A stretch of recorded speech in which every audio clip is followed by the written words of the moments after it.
इस प्रकार अब्राहम अपनी पत्नी सारे और अपने भतीजे लूत को और जो धन उन्होंने इकट्ठा किया था और जो प्राणी उन्होंने हारान में प्राप्त किए थे, सबको लेकर कनान देश में जाने को निकल चला और वे कनान देश में आ गए। यहाँ पर अब्राहम तो गया, चलो आदमी है, भतीजा गया, आदमी है, जो लाल कलर में है जो वो आदमी की औरत है, उसे ले जाने की क्या जरूरत थी? परमेश्वर ने जिसके साथ वाचा बांधी थी सिर्फ उसको ले जाता, उसकी लगाम को यानी उसकी पत्नी को क्यों लेकर के गया? क्योंकि परमेश्वर दोनों को आशीष का मूल मानता है, दोनों को, किसी एक को नहीं। देखो पुरुष बिना स्त्री के, स्त्री बिना पुरुष के नहीं है। ऐसा नहीं है कि खाली ही स्त्रियों के कंधे पर जिम्मेदारी है, और ऐसा ही नहीं कि सिर्फ और सिर्फ पुरुषों के, दोनों समान हैं।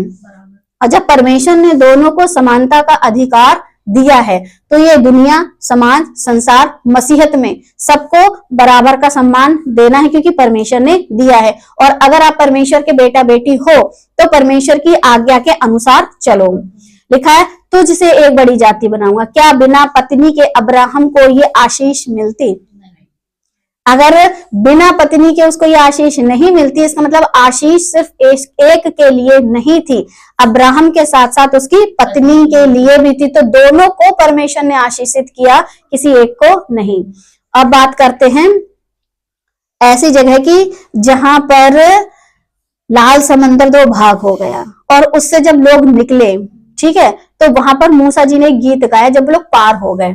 लिखा है निर्गमन 15:1, तब मूसा और इजरायलियों ने यहोवा के लिए यह गीत गाया। उन्होंने कहा मैं यहोवा का गीत गाऊंगा क्योंकि वह महाप्रतापी ठहरा है, घोड़ों समेत सवारों को उसने समंदर में डाल दिया है। यहाँ पे है घोड़ों समेत, और जितने सवार थे सबको समंदर में डाल दिया।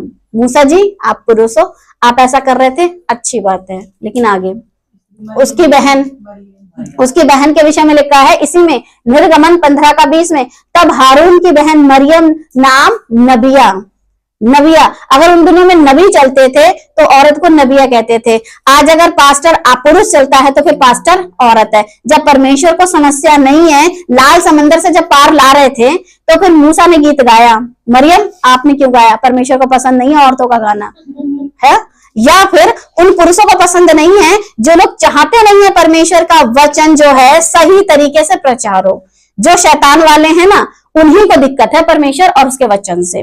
फिर मरियम ने गीत क्यों गाया? लिखा है कि तब हारून की बहन मरियम नाम नबिया, जो कि एक नबिया थी, और वो भी परमेश्वर के वचन में लिखा है कि ने हाथ में ढप लिए। वो तो ऐसे गा रहा था बिना म्यूजिक के, और ये कैसे गा रही है?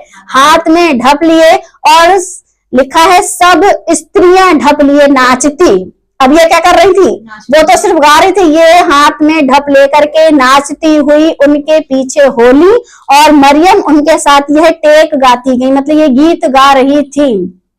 यहोवा का गीत गाओ क्योंकि वह महाप्रतापी ठहरा है, घोड़ों समेत सवारों को उसने समंदर में डाल दिया है।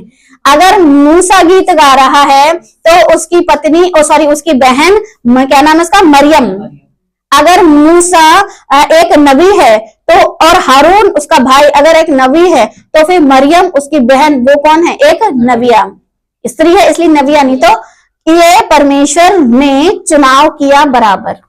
ठीक है, अब तक आपको क्या देखने में आ रहा है कि कोई भी पुरुष अकेला नहीं है, या तो उसकी बहन साथ है या उसकी पत्नी साथ है। यहाँ पर पत्नी नहीं लेकिन बहन साथ दे रही, लेकिन बहन कौन है? एक स्त्री। जब परमेश्वर को समस्या नहीं है, अब तक बाइबल में आपने जो किरदार देखे उसमें बराबर स्त्री साथ साथ चल रही है।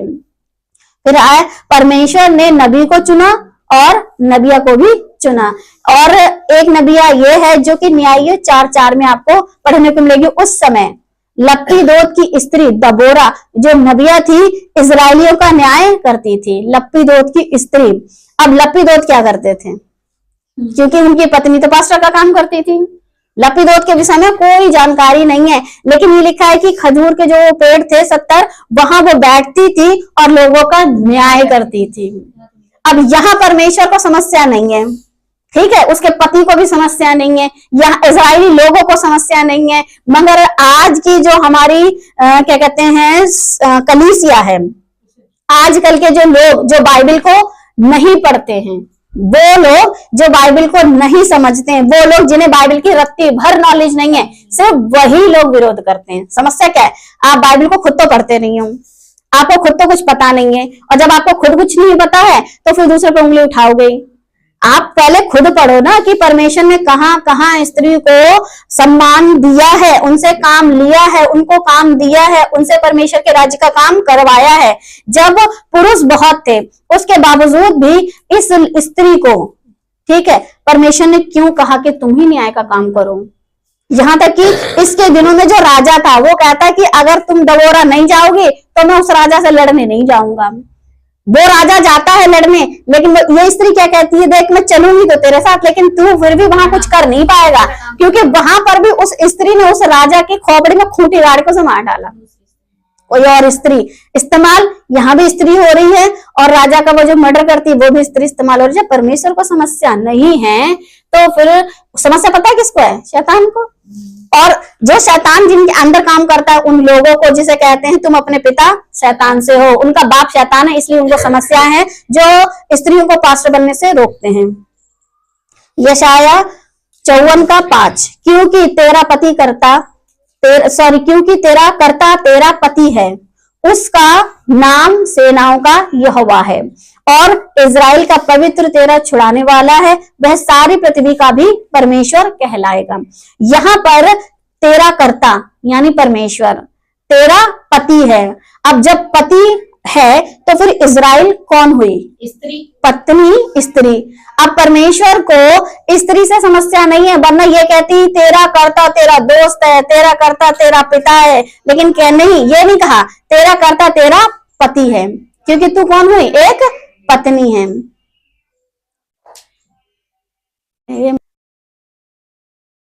ठीक है, यशाया 54:5, क्योंकि तेरा कर्ता तेरा पति है, उसका नाम सेनाओं का यहोवा है, और इजराइल का पवित्र तेरा छुड़ाने वाला है, वह सारी पृथ्वी का भी परमेश्वर कहलाएगा। तो ये बात परमेश्वर की चल रही है। परमेश्वर ने इजराइल को ऐसा रिश्ता दिया जिस रिश्ते को कहते हैं स्त्री का रिश्ता, जिसे कहते हैं पत्नी, क्योंकि अगर वो पति है तो इजराइल कहलाई पत्नी। तो जब परमेश्वर को स्त्री से समस्या नहीं है तो फिर परमेश्वर से बात करिए कि हर जगह आपने स्त्री को इतना महत्व क्यों दिया है।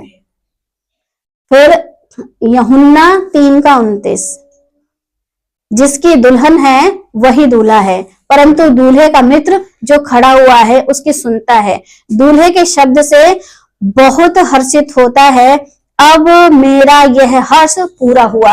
ये यूहन्ना बपतिस्मा देने वाला यीशु मसीह के विषय में बात करते हैं, और यीशु मसीह को वो दूल्हा कहते हैं, और जो कलीसिया है उसको वो क्या कहते हैं? दुल्हन। कलीसिया को दुल्हन कहने की जगह दोस्त कहना चाहिए था, वो भी फ्रेंड। कौन सा? बॉय यानी कि जेंट्स। उसको स्त्री क्यों कहा, दुल्हन क्यों कहा? अब परमेश्वर यीशु मसीह खुद को दूल्हा कह रहे हैं, और जो उनकी कलीसिया है उसको वो दुल्हन कह रहे हैं, यानी उसको वो स्त्री की उपमा दे रहे हैं। तो जहां जहां परमेश्वर स्त्री को महत्व दे रहे हैं, और यदि कोई भी मनुष्य परमेश्वर के खिलाफ जा करके स्त्रियों को परमेश्वर का काम नहीं करने दे रहे हैं, तो वो स्त्रियों से विवाद नहीं कर रहे हैं, वो सीधे डायरेक्ट परमेश्वर और उसके वचन से विवाद कर रहे हैं। अगर आप परमेश्वर से पंगा लेना चाहते हो, लो, परमेश्वर से कोई भी मनुष्य इस दुनिया में परमेश्वर के साथ विरोध करके सुकून से रह नहीं पाया है। राजा फिरौन ने किया था, उसी पानी में डुबा के मार डाला, पूरे खानदान का क्या कहते हैं नामो निशान मिटा के रख दिया।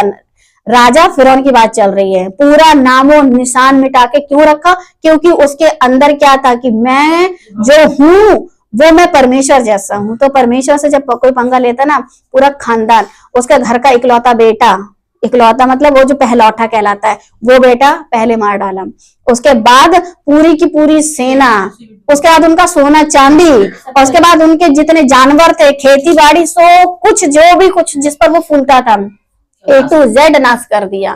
तो जब कोई मनुष्य घमंड से भर करके ऐसी बातें बोलेगा तो ध्यान रखो आप जीवित परमेश्वर से बात कर रहे हैं। और लिखा है परमेश्वर के वचन में, जो मेरे लोगों को छूता है वो मेरी आंख की, अब किसी की आंख में उंगली करोगे तो चांटा पहले पड़ता है, करके देखो पता चल जाएगा। जीवित परमेश्वर से पंगा लेना अच्छी बात नहीं है। फिर हम बात करेंगे, अब बात करते हैं एक ऐसी स्त्री की। ठीक, अभी तक उपमा चल रही है लेडीज की, अब एक ऐसी स्त्री की। अब जब फोटो आपने देखी है तो अब आपको समझ में आ रहा होगा मत्ती 1:20, क्योंकि जो उसके गर्भ में है वह पवित्र आत्मा की ओर से है। इस संसार में लोग पवित्र आत्मा उतरा उतरा उतरा के गीत गाते हैं और मांगते हैं। ये ऐसी औरत है, पवित्र आत्मा को पूरे 9 महीने अपने गर्भ में रखी और कभी इसने गीत नहीं गाया पवित्र आत्मा उतरा। और पवित्र आत्मा लिखा है, वचन बताता है, क्योंकि जो उसके गर्भ में है वह पवित्र आत्मा की ओर से है। गर्भ में पवित्र आत्मा को रखने वाली पहली औरत। कितने आदमी है जिन्होंने गर्भ में पवित्र आत्मा को रखा है? एक भी नहीं मिलेगा। अगर कोई है दमदार तो वो कौन है? औरत। ऐसी स्त्री जिसको परमेश्वर ने ऐसी ताकत दी है कि पवित्र आत्मा उसके गर्भ में है। एक ऐसी स्त्री जिसने अपनी कोख में परमेश्वर को रखा है। दम किसी पुरुष में जो परमेश्वर को अपनी कोख में रखे। वो परमेश्वर जो हाथ के बनाए हुए मंदिर में नहीं समाता, वो परमेश्वर जो सृष्टि में नहीं समाता, वो एक औरत की कोख में। तो परमेश्वर न जब खुद परमेश्वर मनुष्य को और खासकर स्त्री को इतनी महिमा दे रहे हैं कि इतनी महिमा दे रहे हैं कि उसके गर्भ में वो बैठ गए हैं आ करके और उसमें वो रह रहे हैं। तो जब परमेश्वर का समस्या नहीं है तो फिर आप कौन होते हो जो समस्या का क्या कहते हैं कारण बन रहे हो और अपने आप को परमेश्वर से बड़ा बता रहे हो? परमेश्वर से बड़े हो। अगर परमेश्वर से बड़े हो तो फिर परमेश्वर से कह के दिखाओ, समंदर का 2 भाग करके दिखाओ, सूरज और चांद तारों को क्या कहते हैं रोक के दिखाओ। लेकिन जिसको परमेश्वर ने अपने योग्य समझा उसने ये सारे काम किए। यहोशू ने एक समय में सूरज को रोक दिया, लेकिन वो भी कोख में परमेश्वर को रख नहीं पाया। मूसा ने एक समय में समंदर को 2 भाग कर दिया, लेकिन परमेश्वर को कोख में नहीं रख पाया। एक स्त्री को परमेश्वर ने ऐसा बनाया है, उसकी कोख को ऐसा बनाया है जिसमें स्वयं परमेश्वर आकर के रहे। लिखा है, अब जब आप चित्रों को देखेंगे कि किस तरीके से मरियम की कोख में यीशु मसीह और यीशु मसीह को मरियम ने पैदा किया। जिस समय मसीहा कोख में थे, अच्छा कोख के अंदर ब्लड भी होता है और पानी भी होता है, दोनों चीजें। ठीक है, ऐसी कंडीशन में लिखा है औरत की कोख में रहा वो भी पूरे 9 महीने। कौन? परमेश्वर मसीहा औरत की कोख में रहे। लिखा है उसके खून और पानी में जो उसके कोख में होता है, कंटिन्यू 9 महीने तक जीवित परमेश्वर रहे। लिखा है जब किसी के घर में जच्चा और बच्चा होती है तो कुछ लोग उस घर जाना पसंद नहीं करते हैं क्योंकि वो अछूत हो जाएंगे। ऐसा है ना, और ऐसा आज भी बहुत सारे घरों में चलता है। आदमी तो ऐसी जगह जाते ही नहीं है, औरतें तो फिर भी चली जाती है, लेकिन पुरुष नहीं जाते क्योंकि वो क्या हो जाएंगे? अछूत हो जाएंगे।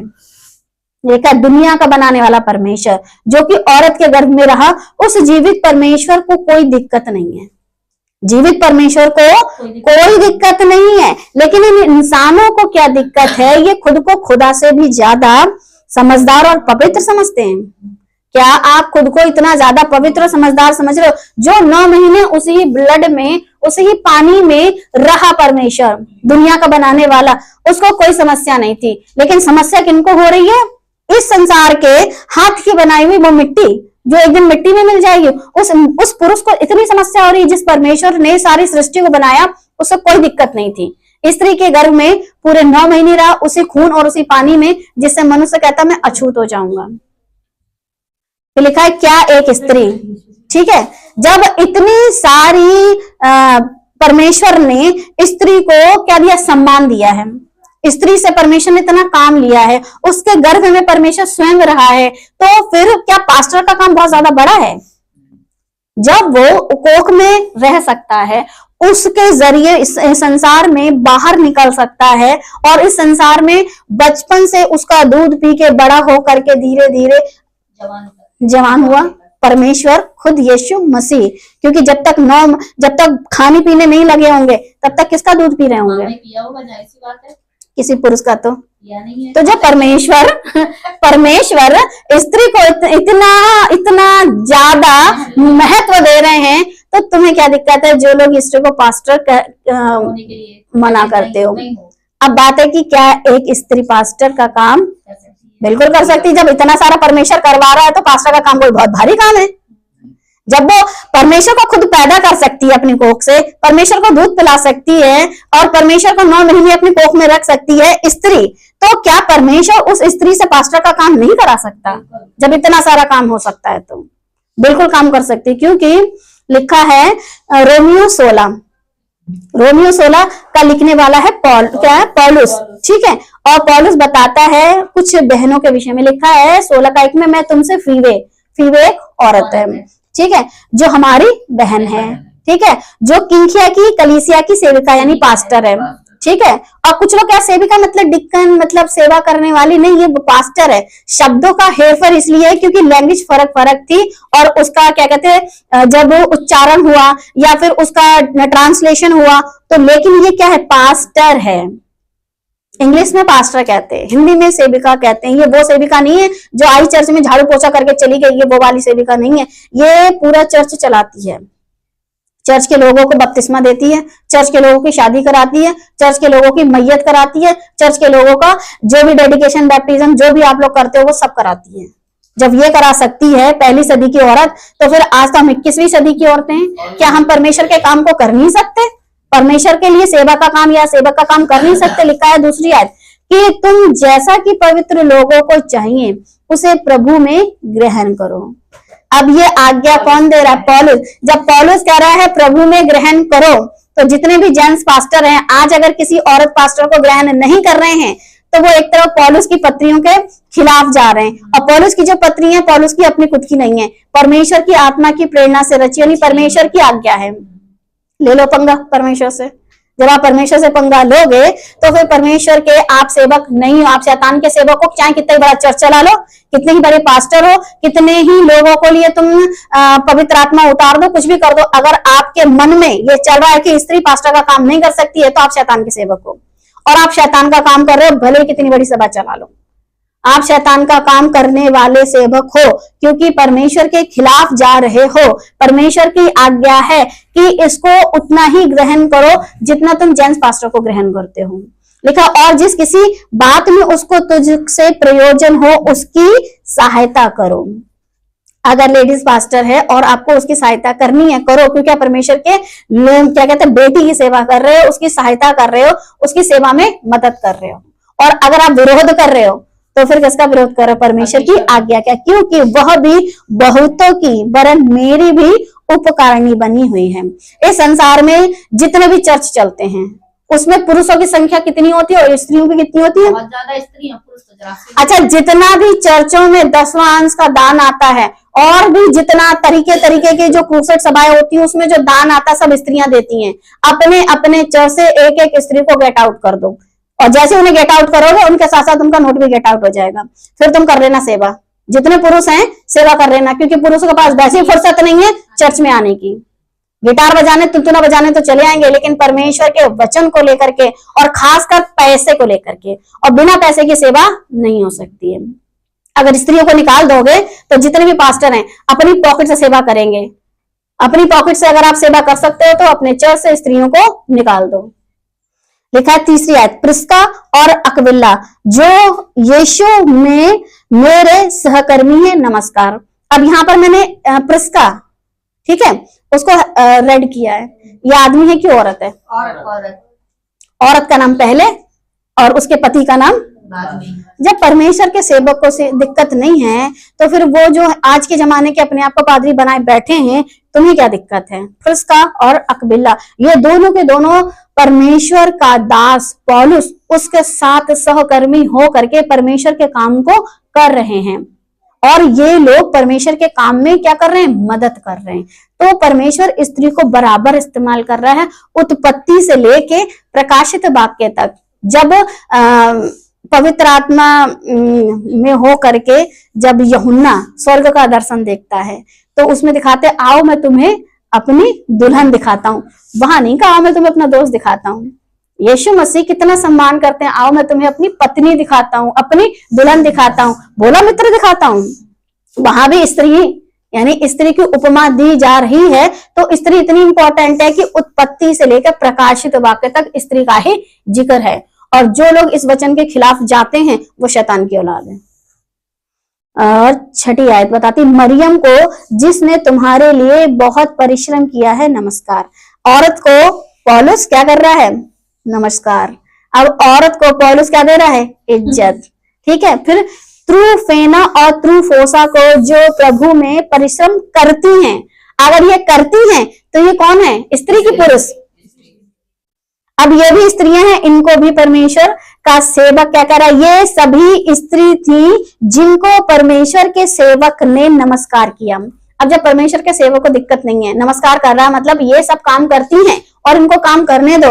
अब पहली पीढ़ी की यानी पहली सदी की जब स्त्रियां काम कर सकती हैं और परमेश्वर के सेवक को दिक्कत नहीं है, तो फिर अब जो स्त्रियां काम कर रही हैं तो आज के सेवक को भी दिक्कत नहीं होनी चाहिए, क्योंकि परमेश्वर इनसे क्या कर रहे हैं, क्योंकि यीशु की देह में ये क्या कर रही हैं, काम कर रही हैं, और हम यीशु की देह को बढ़ाने का काम कर रहे हैं। और अगर कोई यीशु की देह में दिक्कत देगा तो फिर यीशु उसको दिक्कत देंगे। एक समय में पौलुस ने यीशु की देह को सताया, फिर परमेश्वर ने 3 दिन तक तो अंधा रखा। 3 दिन बाद जब अकल आई तो फिर इसी बंदे का यह हाल किया कि जिस यीशु ने एक बार कोड़े खाए, इसने 3 बार कोड़े खाए, बिरबेते खाई, फिर बहुत पिटाई खाई, और उसके बाद हर समय पिटता था लेकिन परमेश्वर के राज्य का काम करता था। तो जितना तुम विरोध करोगे, एक दिन परमेश्वर आकर के बोलेंगे तुम मेरी किसको सता रहे हो, मेरी कलीसिया को क्यों, है ना, हे शाऊल तू मुझे क्यों सताता है, मुझे यानी मसीह की देह को। लिखा है अब अंत में, और अब अंत में, क्योंकि एंजल कहती है वो आप अंत में कुछ अच्छा स्पेशल सा नहीं दिखाती हो, तो आप लोगों के लिए अंत में ये कौन है, स्त्री तो है, कपड़े टीचर। तो हमारे जो समाज है उसमें औरत को हम इतना तो दर्जा दे ही देते हैं कि आप बच्चों को पढ़ा सकती है, जैसे संडे स्कूल की टीचर है ना, MYF में लेडीज टीचर, लेकिन पुलपिट पे जाके प्रचार करे तो लेडीज नॉट अलाउ, क्योंकि पुलपिट पवित्र है। और मरियम की कोख कैसी थी, जिसमें परमेश्वर खुद समाये हुए थे, वो भी तो पवित्र थी। नहीं, तुम्हारी पुलपिट ज्यादा पवित्र है, मरियम की कोख ज्यादा पवित्र थे, जिसके अंदर स्त्री का ब्लड, ठीक है, वो भी वो वाला ब्लड जिसे तुम छुओ तो अपवित्र हो जाओ, उसमें परमेश्वर रहे। तो तुम्हारी पुलपिट ज्यादा पवित्र है कि मरियम की कोख? जब परमेश्वर को मरियम की कोख से दिक्कत नहीं तो तुम्हारी पुलपिट से क्या दिक्कत होगी, जो कि लकड़ी की बनी हुई है, वो भी खत्म हो जाएगी। तो मनुष्य की क्या है, बुद्धि को इस संसार के ईश्वर ने, जिसे कहते हैं शैतान ने, अंधी कर रखा है। तो जिनके कानों तक ये वचन जाता है वो अपनी अंधी बुद्धि को आंखें दें, परमेश्वर के विरोध में काम ना करें, क्योंकि जब कोख में रह सकता है परमेश्वर, तो पुलपिट पे जब स्त्री होगी तो परमेश्वर वहां भी है, क्योंकि मनुष्य की देह परमेश्वर का मंदिर है। तो जब स्त्री संसार में टीचर का काम कर सकती है, ठीक है, पुलिस का काम कर सकती है, और उसके बाद डॉक्टर का काम कर सकती है। हाँ, जब डॉक्टर से याद आया, जब किसी भी पुरुष की पत्नी गर्भवती होती है और उसको जब बच्चा होने को होता है, तो लेडीज डॉक्टर की डिमांड क्यों करते हैं? पुरुष के पास ले जाओ। आपको अपनी गर्भवती स्त्री को पुरुष को दिखाना चाहिए, पुरुष डॉक्टर को दिखाना चाहिए, तब फिर लेडी डॉक्टर क्यों ढूंढते हो? सिंपल सी बात है, आपको लेडी डॉक्टर नहीं ढूंढना है, पुरुष जो डॉक्टर है उसके पास ले जाओ। तब क्यों औरत की जरूरत पड़ती है? तब भी अपना ईगो दिखाओ ना, तब भी अपना पुरुषपन दिखाओ ना, ले जाओ उसको। तब स्त्री क्यों ढूंढते हो? खुद ही कर लो, खुद ही तुम डॉक्टर बन जाओ, खुद ही कर लो। फिर अपने घर की लड़कियों को फिर तुम स्पेशलिस्ट लेडी डॉक्टर क्यों बनाते हो? फिर अपनी बीवियों के लिए क्यों लेडी डॉक्टर ढूंढते हो? मत ढूंढो ना, पुरुष से काम चलाओ। फिर वकील, यहाँ पर दिक्कत हो जाएगी, पुलिस में दिक्कत हो जाएगी, डॉक्टर जब हो लेडीज तो तुम्हारी बीवी प्रेग्नेंट हो तो फिर लेडी डॉक्टर। अभी जब तुम बनने नहीं दोगे तो फिर डॉक्टर बनेगा कैसे? जब किसी ने बनने दिया तभी तुमको पता चला लेडीज डॉक्टर होती है। यही अगर हमारी लेडीज का क्या कहते हैं बच्चे को सही से बेबी आउट कराएंगी तो इनको ज्यादा नॉलेज है। तो जब ज्यादा जिसको नॉलेज है, जिसने परमेश्वर को 9 महीने गर्भ में रखा है, 9 महीने की ज्यादा नॉलेज है उसे। तुमने तो बाहर से देखा लेकिन हमने उसको अंदर रख के देखा, तो ज्यादा नॉलेज वाले को ज्यादा काम करने दो। और उसके बाद चर्च में स्त्री गाना तो गा सकती है, ठीक है, लेकिन चर्च में स्त्री पास्टर नहीं हो सकती। ये क्या बात हुई? आधा काम करा रहे हो आधा नहीं करा रहे हो। जब परमेश्वर को शुरू से एंड तक दिक्कत नहीं है तो फिर आपको शुरू के बाद एंड में दिक्कत क्यों आ जाती है? फिर एक काम करा जाए, जेंट से कहा जाए कि बस रोटी बना के रख दे, बाकी तुम खुद ही कर। नहीं, हम आटा गूंद के रखेंगे ना, रोटी क्यों बनाएंगे? हाँ। खुद ही गोल बेलो, खुद ही सेको, खुद ही बनाओ, खुद ही खाओ। फिर जब आपको दिक्कत है तो फिर आधा काम हम करेंगे, हम आटा गूंद देंगे, बाकी की तुम खुद बनाते रहो, ठीक। लेकिन जब परमेश्वर को कोई समस्या नहीं है, जब वाचा पहली बार आदम से बांधी गई थी तो स्त्री थी, जब नूह से बांधी गई तो स्त्री थी, जब अब्राहम से बांधी गई तो स्त्री थी, जब कलीसिया यानी कि अब्राहम के बाद जो इजराइल तो उसका पति तो वो कलीसिया पत्नी थी, फिर यीशु की दुल्हन क्या है? स्त्री है। उसके बाद यीशु खुद स्त्री के गर्भ से आए, पुरुष का उसमें कोई लेन देन नहीं था, पुरुष से कोई मतलब ही नहीं था, वहां परमेश्वर को पुरुषों को मतलब ही नहीं था, सिर्फ स्त्री से मतलब था। अब क्या बोले, हम अपने कंधे पे बंदूक रख के बोले कि सिर्फ औरतों से मतलब है, आदमियों से तो मतलब ही नहीं परमेश्वर को। लेकिन स्त्रियां ऐसा नहीं बोल रही हैं। सहायक का मतलब क्या होता है? तुम्हारे साथ मिल करके काम करे, फिर चाहे बहन काम करे, चाहे पत्नी काम करे, चाहे पास्टर काम करे, ये सब एक ही कैटेगरी में वो लेडीज आती हैं जिन्हें परमेश्वर ने महत्व दिया है। तो जब परमेश्वर महत्व दे रहे हैं तो एक एक मनुष्य को जो इस संसार में अपनी अपनी कलीसिया चला रहे हैं पुरुष, उनको उन्हीं लेडीज पास्टर को भी उतना ही महत्व देना है।